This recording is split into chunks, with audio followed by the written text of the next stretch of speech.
그러니까 반대예요. 뭐냐면은 후배 기자들한테 하는 식으로 얘기했지만 이렇게 얘기하더라고요. 하노이 회담이 결렬된 후에 나라가 어려운데 왜 보수 언론은 그런 식으로 글을 쓰냐. 그런 거 쓰기 전에 다시 한번 생각하고 글을 써라. 아니 지금 물러나는 사람이 훈계하는 거예요. 그리고 자신이 부동산으로 물러났는데 하노이 회담이랑 무슨 관련이 있습니까? 그게. 그러더니 또 나중에는 개인적인 얘기를 하겠다고 하면서 이런 부동산 거래도 자기 몰랐다. 아내가 한 것이라서 아내 탓으로 돌려했고 그것도 황당한 얘기죠. 아니 바로 전날 나와가지고는 구구절절 얘기했잖아요. 자기가 사실은 사실인 것 같아요. 그건 두 번째 문제죠. 왜냐하면 바로 전날 나와서 자신이 한 얘기하고 했잖아요. 쭉 얘기를 했는데 그 다음날 바로 사퇴할 때는 그냥 물러나면 되잖아요. 또 황당한 얘기죠. 아내가 모르게 했는데 그것도 결국 제 탓입니다. 그러니까 결국은 근데 자기는 아니라는 거 있잖아요. 자기가 알았을 때 뭐 돌이킬 수 없었다. 근데 그런 말도 안 되는 얘기를 하는 거는 정말 웃기는 거예요. 왜냐하면은 아니 은행에서 아내 이름으로 10억을 대출받는데 그때 아내는 퇴직을 한 상태잖아요. 그럼 은행에서 10억 대출해줍니까? 아니면 어떻게 정말 국민을 정말 바보로 하는 것이죠. 또 아내 탓으로 돌리고 그리고 훈계하고 그다음에 나중에는요 또 비아냥까지 걸었어요. 시대 차익을 자기가 많이 받다고 하는데 한턱 쏘겠다. 그래놓고 농담입니다. 아니 지금 물러난 마당에 농담입니다가 또 있어지. 근데 저는 이렇게 보니까 맨 끝에도 이렇게 끝나요. 까칠한 대변인. 그렇게 쓰면 안 되죠. 죄인 대변인이죠. 그러니까 국민은 잘못됐으면 잘못됐다고 얘기하는 걸 원하는 거예요. 사람은 누가 실수를 할 수 있고 그렇잖아요. 그러니까 이건 내가 잘못했다.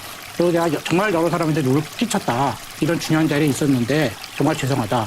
그거 다 물러나면 되는 거예요. 근데 훈계까지 하면서 물러난다? 저는 어이가 없다 정말. 이 점이 도대체 뭘까? 이거는 좀 심각한 문제가 아닐까라고 생각해서 이걸 정해봤습니다. 제가 탁 박사님 판도라 자체를 제가 어떻게 시비 걸 필요는 없고 시비 걸어서도 안 된다고 보는데 물론 청와대 입이고 대통령의 입이죠. 그래서 현직 대변인이 이렇게 불미스럽게 물러나는 거에 대해서 저도 여당 인사로서도 국민들에게 아까 말씀하신 단어 중에 죄송하다, 사과한다, 면목 없다 라는 단어도 저도 쓰고 싶어요 사실. 그래서 그것이 뭐 잘됐다는 얘기는 아니에요. 물론 김의겸 대변인의 행위 자체가 불법사항은 아니라고 그러더라고요. 그래서 형사처벌 대상은 아니에요. 그러나 어쨌든 집값과 여러 가지 부동산 대책을 문재인 정부에 내놓은 상태에서 현직 대변인이 이런 것은 언밸런스하다. 안 맞는다. 이런 차원에서는 거기에 맞는 좀 퇴임의 변을 썼으면 좀 좋았겠다는 생각은 듭니다. 그럼에도 불구하고 in spite of, even though 왜 웃습니까? 발음이나 좀 제대로 하세요. 사람 무시하는 거예요 지금? 그럼에도 불구하고 김의겸 대변인 이 일로 문재인 정부를 통틀어서 적반하장이다 라고 얘기하는 것은 침소봉대이다. 침소봉대가 아닌 걸 제가 준비를 해왔어요. 그렇습니까? 협공인데요, 협공. 아니 저도 이제 협공하는 겁니다. 아니 저는 이제 내로남불이 너무 많아서 저희 친구들끼리도 얘기하다 보면 가장 이제 흥분하는 게 그 단어예요. 이 내로남불 아니냐? 과거 정부랑 정말 다를 줄 알았더니 뭐 다른 게 있냐? 똑같은 일 반복되는데 이제 이런 얘기들 많이 하는데 저도 개인적으로 아는 친구인데 정말 실망이네요. 그리고 정말 열이 이렇게 닫아서 지금 여기 끓고 있는데 그게 이제 침소봉대가 아니라는 거를 정리를 이제 했어요. 홍종학 중소벤처기업부 장관은 인사청문회에서 쪼개기 증여를 비판받았어요. 근데 더불어민주당 뭐라고 그러냐면 쪼개기 증여는 국세청이 장려하는 분할 증여 방식이라고 변명을 했어요. 문재인 대통령 후보 시절에요. 워낙에 블랙리스트에 대해서 민주주의 근간을 유린한 국가폭력이라고 그랬거든요. 근데 지금 환경부 블랙리스트가 나왔잖아요. 그랬더니 또 이건 오히려 무죄일 가능성이 많아요. 체크리스트라고 또 얘기를 해요. 무죄일 가능성이 많으니까. 어쨌든 지금 구속영장까지 청구된 마당 아닙니까? 기각됐잖아요. 하나하나 이제 따지면 남이 얘기하는 데 또 방해할 거예요. 방해하고 싶어가지고. 2012년 국정원 댓글 조작 사건 당시에 야당이었던 민주당은 대선 공정성 문제까지 제기하면서 공세를 펼쳤는데요. 드루킹 댓글 조작 사건이 김경수 지사가 법정 구속되니까 이해찬 대표는 결코 용납할 수 없다고 얘기해요. 이런 얘기가 너무 많아요. 뭐가 다르냐 이거예요. 그러니까 저도 사실 기대를 많이 했거든요. 문재인 정부에 대해서. 그리고 처음에 환호를 보냈고 제 방송을 리뷰를 해보면 나올 거예요. 굉장히 제가 칭찬도 많이 했고 그랬는데 2년 지난 마당에 대해서는 실망밖에 안 남은 거예요. 내로남불. 근데 이제 적반하장까지 간다는 자, 근데 정돈 우리 선배가 얘기한 걸 하나 주목주목 제가 비판을 하자면 국정원 댓글과 드루킹 이 사건은 1대1 개념이 아니에요. 여기는 민간인이에요. 근데 여기는 정부의 녹을 받은 국가기관이 하는 거예요. 법으로 금지하고 있어요. 그리고 국정원이 생산한 댓글과 거기는 생산해낸 거고 여기는 좋아요, 비호감 이걸 누른 거예요. 이걸 1대1 대응하는 건 맞지 않고 또 하나는 뭐냐면 이게 이제 김은경 전 환경부 장관의 영장 기각, 사유 이걸 판사가 썼어요. 판사가 썼는데 뭐냐면 국정농단 이후에 기강이 해이졌어. 이것을 바로잡아야 되는 거고 그리고 이명박근혜 때까지 관행적으로 이루어진 청와대에서 최종 임명권자이기 때문에 들여다봐야 되는 거다. 그래서 감찰 기능을 한 거다. 그래서 이걸 가지고 직권남용으로 처벌하는 것은 무리가 있다. 이렇게 얘기를 해요. 아니나 다를까 보수 언론에서 뭘 공격했냐면 그 판사 운동권 출신이다. 이렇게 공격을 하는 거예요. 이 뭐 한양대 8학번이고 운동권 경력이 있고 이러면서 사설까지 다 쓰면서 이 판사를 잘근잘근 진 이겨버려요. 이거야말로 내로남불인 거고 적반하장인 거예요. 문재인 정부가 무흠결, 무결점이었으면 얼마나 좋겠습니까만은 그러지 않기 때문에 또 문재인 대통령이 혼자 깨끗하다고 기존의 공무원들은 다 똑같은 공무원들이에요, 사실은. 그래서 박근혜, 이명박 정부 때 근무했던 공무원이 어디로 다 가고 문재인 정부 때 새로 공무원을 다 뽑은 것도 아니거든요. 그러면 네. 공무원들의 개인 비리도 있을 수 있고 이렇게 했는데 전체적인 정권 차원에서 적반하장 정권이다 이렇게 얘기하는 것은 저는 좀. 그러니까 아까 말씀하신 것처럼 기대치가 워낙에 높아서. 아니, 근데 제가 말씀드려보면 뭐 멀리 가지 않고요. 네. 보면 그 경호원이 이제 대구에서 총기를 보인 적이 있었잖아요. 예, 얼마 전에. 지난 22일 문재인 대통령은 대구 칠성시장을 찾았습니다.